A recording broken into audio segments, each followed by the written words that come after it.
पतली कमर है, तिरछी नजर है, पतली कमर है, तिरछी नजर है।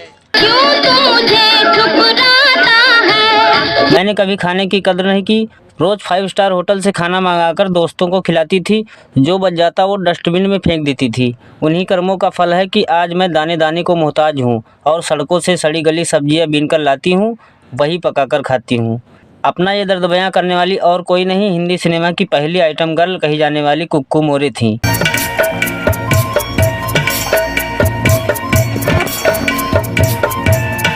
40 से 60 के दशक के बीच मुश्किल ही कोई फिल्म होती थी जिसमें कुक्कू मोरे का डांस न हो। ये हिंदी सिनेमा की पहली आइटम गर्ल मानी जाती हैं। इनके एक गाने की फीस 6000 रुपये होती थी। उस समय इतने पैसे तो किसी एक्ट्रेस को पूरी फिल्म के नहीं मिलते थे। कुक्कू आलीशान घर में रहती थी। इनके पास 8000 ड्रेसेस और 5 से 6000 जोड़ी जूतों का कलेक्शन हुआ करता था। 3 लग्जरी कारें थीं, जिनमें से एक कार इन्होंने अपने कुत्ते के लिए ले रखी थी। रोज़ 5 स्टार होटल से खाना मंगवाती थीं, लेकिन वक्त ने ऐसी करवट ली और एक समय ऐसा आया कि कुक्कू सड़क पर आ गईं। गुजारे तक के पैसे नहीं बचे थे। सड़कों पर फेंकी जाने वाली सब्जियां उठाकर लाती थीं और पकाकर खाती थीं। कभी फिल्मी पार्टियों की आकर्षण का केंद्र रही कुक्कू के आखिरी दिन बहुत गरीबी और अकेलेपन में गुजरे। इनकी मौत पर फिल्मी दुनिया का कोई साथी इन्हें आखिरी विदाई तक देने नहीं आया।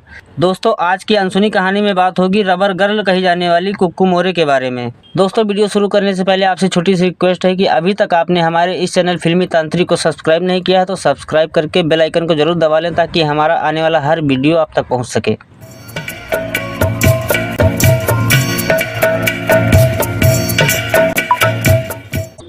कुक्कू मोरे का जन्म एंग्लो इंडियन परिवार में 1928 में हुआ था। इनका जन्म कहाँ हुआ या इनका परिवार कैसा था, इस बात की जानकारी हिंदी सिनेमा के इतिहास में कहीं नहीं है। हालांकि अलग अलग रिपोर्ट में इनके कराची या कोलकाता में पैदा होने के दावे किए गए हैं। कई सालों तक लोगों ने यही माना था कि कुक्कू मोरे इनका स्टेज नाम है। हालांकि चंद सालों पहले ही ये कन्फर्म हुआ कि ये उनका असली नाम था। कुक्कू मोरे ने 1946 में नानू भाई पटेल के निर्देशन में बनी फिल्म अरब का सितारा से हिंदी सिनेमा में कदम रखा था। ये कमाल की डांसर थीं। इनके शरीर में ऐसा लचीलापन था जो किसी दूसरी डांसर के पास नहीं हुआ करता था। यही कारण था कि ये बतौर डांसर 40 से 50 के दशक में हर फिल्म मेकर की पहली पसंद हुआ करती थी। 1948 में आई महबूब खान की फिल्म अनोखी अदा से कुक्कू मेन डांसर बन गई थी और इस फिल्म में बिना गाने के उनका डांस लोगों को खूब पसंद आया।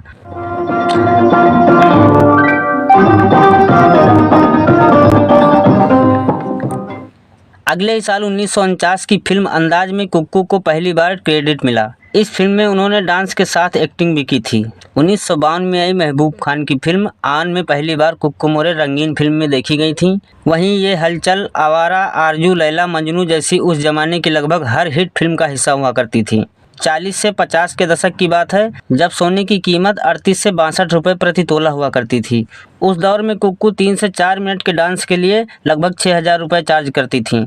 उस जमाने की स्टार कही जाने वाली रूबी मेयर्स भी पूरी फिल्म के लिए करीब 5000 रुपये चार्ज करती थीं, लेकिन कुक्कू सिर्फ चंद मिनटों के गाने के लिए 6000 रुपये लेती थीं। सोने की कीमत से ही हिसाब लगाया जाए तो आज उन 6000 की वैल्यू 5 करोड़ के बराबर होती है। कुक्कू अपने ज़माने की सबसे रईस हस्तियों में शुमार हुआ करती थीं। इनकी रईसी का अंदाज़ा इस बात से लगाया जा सकता है कि जब हीरो साइकिल से सेट पर पहुंचा करते थे तब इनके पास 3 लग्जरी गाड़ियां हुआ करती थीं। एक गाड़ी इन्होंने अपने कुत्ते के लिए खरीद रखी थी, जिसमें वो उसके साथ सेट पर और घूमने जाया करती थीं। दूसरी गाड़ी इन्होंने अपने लिए खरीद रखी थी और तीसरी कार दूसरे कामों के इस्तेमाल के लिए।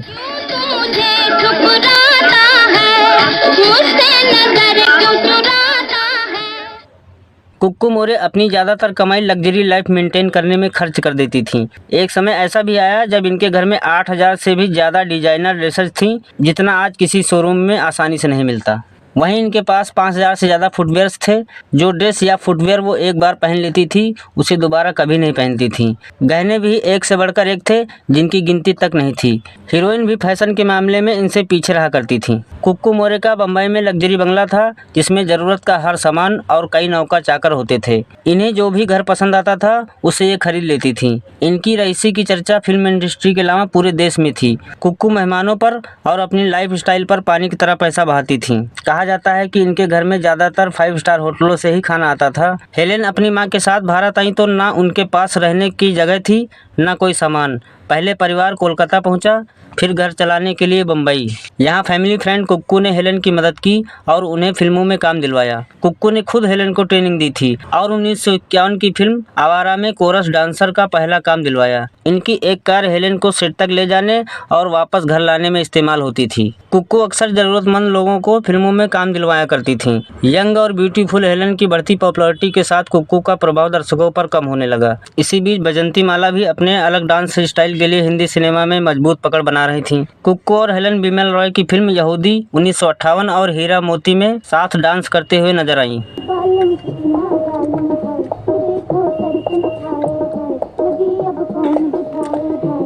लेकिन इनमें हेलन को ज्यादा अहमियत दी गई थी। कुक्कू मोरे के लग्जरी घरों, गाड़ियों, कीमती गहनों की चर्चा एक समय इतनी बढ़ने लगी कि बात इनकम टैक्स डिपार्टमेंट के कानों तक जा पहुंची। एक दिन इनके घर पर रेड पड़ी तो अकेली कुक्कू अपने खर्चों और सामान की पुख्ता जानकारी नहीं दे पाई। डिपार्टमेंट ने इनकम टैक्स के उल्लंघन करने पर इनकी सारी प्रॉपर्टी और सामान जब्त कर लिया। कुक्कू जब्त की गई संपत्ति का ब्यौरा नहीं दे सकी तो उन्हें कुछ वापस नहीं मिल सका। हालांकि एक रिपोर्ट में दावा किया गया है कि 70-80 के दशक में इनकम टैक्स डिपार्टमेंट इतना एक्टिव नहीं था कि किसी की पूरी संपत्ति जब्त कर ले। कुक्कू मोरे के पास थोड़ी ही सेविंग बची थी जिसमें वो किराए के घर में रहने चली गईं। कुछ दिन अच्छे से गुजरे लेकिन धीरे धीरे पैसे खत्म होने लगे। हेलन और बजंती माला जैसी कई हीरोइन 70 के दशक में अपनी धाक जमा चुकी थीं। गरीबी में फिल्म इंडस्ट्री से जुड़े किसी भी व्यक्ति ने उनकी मदद नहीं की। कई रिपोर्ट में इनकम टैक्स का जिक्र नहीं मिलता।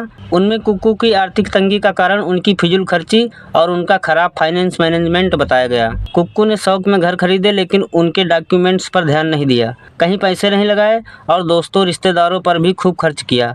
एक जगह ये भी दावा किया गया है कि कुक्कू को कुछ लोगों ने जानबूझकर फंसाया। कहा जाता है कि कुक्कू एक डायरेक्टर के साथ रिलेशनशिप में भी थी, लेकिन जब वो बर्बाद हुई तो उसने भी उनका साथ छोड़ दिया। कई जगह लिखा गया है कि कुक्कू ने कभी शादी नहीं की। एक्ट्रेस तबस्सुम ने अपने शो तबस्सुम टॉकीज में कुक्कू के बारे में बताया था कि वो अपनी गरीबी का जिम्मेदार खुद को मानती थी। कुक्कू ने एक बार तबस्सुम से कहा था, जब मेरे पास बेतहाशा पैसे थे तब मैंने उनकी कद्र नहीं की। मैंने पैसे को पानी की तरह बहाया। मैंने पैसे से कभी प्यार नहीं किया। लेकिन मेरी जिंदगी में दिक्कत तब शुरू हुई जब मैंने खाने की कद्र नहीं की। मैं बड़े बड़े 5 स्टार होटलों से खाना मंगवाती थी, दोस्तों को खिलाती थी, खुद भी खाती थी। जो बच जाता था उसे फेंक देती थी। ऊपर वाले को मेरी बेतरतीबी पसंद नहीं आई और आज मैं दाने दाने को मोहताज हो गई हूँ। कभी शान से नौकरों से घिरी रहने वाली कुक्कू खुद घर के सारे काम करती थी। तबस्सुम ने अपने शो में नम आंखों से बताया था कि कुक्कू खाने की तलाश में सड़कों पर निकला करती थी। एक समय ऐसा आया जब वो सब्जी की दुकानों के बाहर खड़ी होकर इंतजार करती थी।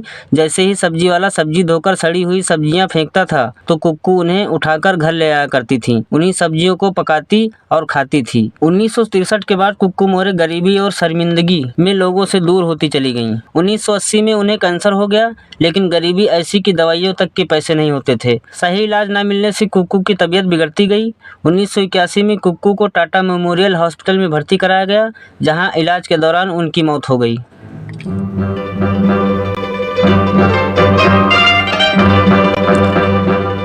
फिल्मों से दूर होने के बाद कुक्कू के साथ क्या हुआ ये इलाज के दौरान ही पता चल सका। कुछ लोगों ने इनका अंतिम संस्कार करवाया, लेकिन अखबारों में खबर देने के बावजूद फिल्म इंडस्ट्री से कोई नहीं पहुंचा। एक जमाने में जिस कुक्कू मोरे की एक नज़र के लोग दीवाने थे, वो भुखमरी, अकेलेपन और गरीबी में दुनिया छोड़ गईं।